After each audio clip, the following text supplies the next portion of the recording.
Hello everyone. आज हम जानेंगे कि धर्मनिरपेक्षता और पंथ निरपेक्ष में क्या डिफरेंस है। क्या ये दोनों एक ही वर्ड है? क्या ये दोनों का मतलब एक ही होता है या दोनों में कुछ डिफरेंस है? तो आज हम यही जानेंगे। तो चलिए वीडियो को स्टार्ट करते हैं।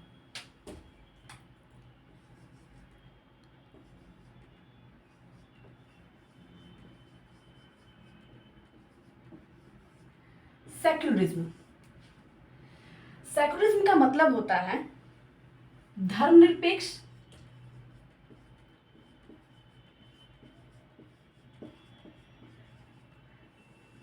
या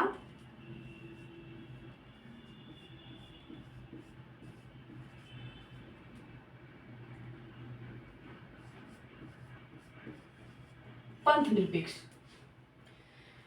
अगर आप देखेंगे कि सेक्युलरिज्म का मतलब दोनों ही होता है, धर्मनिरपेक्ष कहिए आप या फिर पंथ निरपेक्ष कहिए, दोनों को हम लोग इंग्लिश में हम लोग सेक्युलरिज्म ही कहेंगे। बट अगर हम हिंदी में आते हैं तो दोनों में बहुत डिफरेंस है। धर्मनिरपेक्ष बिल्कुल अलग बात करता है और पंथ निरपेक्ष बिल्कुल ही अलग बात करता है। कैसे, आइए जानते हैं। देखिए, धर्मनिरपेक्ष का मतलब होता है कि नैतिकता से निरपेक्षता, यानी कि एक राज्य जो है, एक राष्ट्र है जिसका धर्म से कोई मतलब नहीं है। फॉर एग्जाम्पल आप फ्रांस को ले सकते हो। फ्रांस एक ऐसा राष्ट्र है जहां पर धर्म की कोई भूमिका नहीं है। मेरे कहने का मतलब यह है कि वहां पे जो भी है वो लॉ है, वहां की कानून है, वहां पे धर्म का कोई रोल नहीं है। तो इसमें आप ऐसे कह सकते हो कि वहां पे एज अ फ्रांस एक नास्तिक है। ये एक नेगेटिविटी को दिखाता है कि किसी राज्य का या फिर किसी राष्ट्र का धर्म से कोई लगाव ही नहीं है, वो धर्म को मानता ही नहीं है। तो वैसे राष्ट्र को हम धर्मनिरपेक्ष कहते हैं।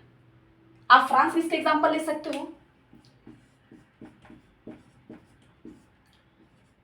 ठीक है, लेकिन अगर हम बात करें पंथ निरपेक्ष का, तो पहले आपको पता होगा ये चीज कि हमारे कॉन्स्टिट्यूशन में ये लिखा हुआ है कि भारत एक पंथ निरपेक्ष राष्ट्र है। लेकिन आपने ये भी देखा होगा कि कुछ समय पहले हमें ये भी सुनने मिलता था कि हमारा भारत कॉन्स्टिट्यूशन में ये लिखा हुआ था कि इंडिया एक धर्मनिरपेक्ष राष्ट्र है। आपने ये देखा होगा। लेकिन समय आने के बाद जब इंदिरा गांधी की सरकार थी तो उस टाइम पे 42 अमेंडमेंट के थ्रू इस वर्ड को चेंज करके, इस वर्ड को हटा के इस वर्ड को लाया गया। मतलब धर्मनिरपेक्ष की जगह पे पंथ निरपेक्ष को डाला गया। किस अमेंडमेंट के थ्रू? 42वें संविधान संशोधन के थ्रू क्या किया गया? 42वें संविधान संशोधन के थ्रू धर्मनिरपेक्ष के स्थान पे पंथ निरपेक्ष को लाया गया। क्योंकि मैंने आपको पहले ही बताया कि धर्मनिरपेक्ष एक नेगेटिविटी को दिखाता है, यानी कि किसी राष्ट्र का धर्म से कोई लेना देना ही नहीं है। और ये एक अनुचित धारणा है, इनवैलिड धारणा है, ये एक अनुचित धारणा है। और ये हमारा एक उचित सेंस की बात करता है, उचित धारणा की बात करता है। वो कैसे? ये बताता है कि पंथ निरपेक्ष, इंडिया एक पंथ निरपेक्ष राष्ट्र है। कहने का मतलब ये है कि यहाँ पे जितने भी धर्म के लोग हैं, इसमें किसी को एक विशेष धर्म को मानने के लिए प्रेशर नहीं दिया जाता है कि आप अगर हिंदू हो तो आप हिंदू मंदिर में ही जाओगे या फिर आप हिंदू धर्म को ही मानोगे। यहाँ पे हर इंसान को ये आज़ादी दी गई है कि वो किसी भी धर्म को मान सकते हैं, किसी भी धर्म को अपने में विश्वास रख सकते हैं। ठीक है, तो पंथ निरपेक्ष यही कहता है कि हम किसी धर्म को गलत नहीं कह सकते हैं। सबको ये छूट दिया गया है कि आप किसी भी धर्म को मान सकते हैं, आप मंदिर मस्जिद कहीं भी जा सकते हैं। ठीक है, तो ये थोड़ा सा लगाव की बात करते हैं। ये धर्म से, कोई भी राष्ट्र ये लगाव की बात करता है धर्म से, कि आप टोटली धर्म से अलग नहीं हो सकते हैं। ठीक है, बट ये धर्मनिरपेक्ष की बात करता है, यानी कि नैतिकता से बिल्कुल भी आप दूर हैं, आपको कोई भी नैतिकता से कोई मतलब नहीं है। ठीक है। तो ये हमारे एक नेगेटिविटी को दिखाता है, नेगेटिव सेंस की बात करता है, एक अनुचित धारणा की बात करता है ये।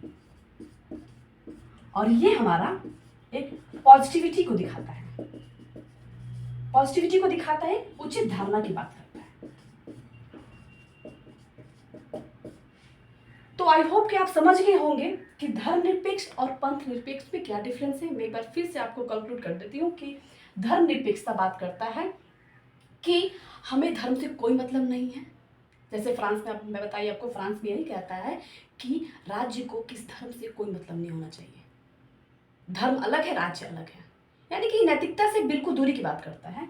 और पंथ निरपेक्ष बात करता है कि नहीं, धर्म का महत्व है, और धर्म में ऐसा नहीं है कि आप किसी धर्म को आप गलत नहीं बोल सकते हो, किसी को आप सही नहीं बोल सकते हो, आप एक पर्टिकुलर इंडिविजुअली नहीं जा सकते हो। ठीक है, तो आई होप आप लोग को ये वीडियो समझ में आ गया होगा। Thank you so much.